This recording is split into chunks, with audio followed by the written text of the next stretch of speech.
And then I was lucky enough to spend the last 14 years of my career as the Queen's personal protection officer, a position called the Queen's police officer, until I retired. About her wit and charm. How did you find her? Oh, I would give you 101 examples of her wit and her charm. And would you like some? Yes, please. Oh, yes, please. Go for it, Nick. Yeah, well... 1 o'clock. OK. Well, one of my favourite stories is when we were at Balmoral, and the Queen used to go up there in May to Craiggowan House and just stay there privately for a weekend.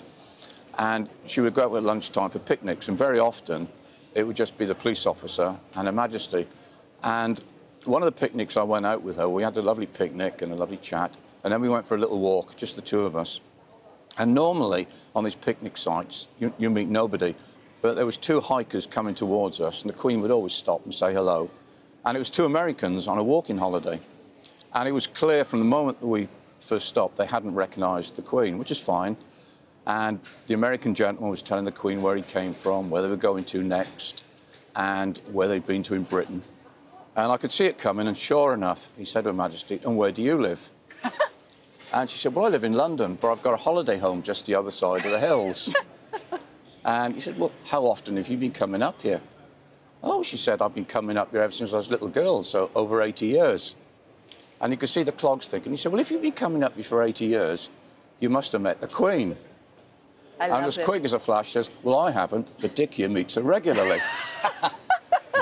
So the guy said to me, "Oh, you've met the Queen, what's she like?"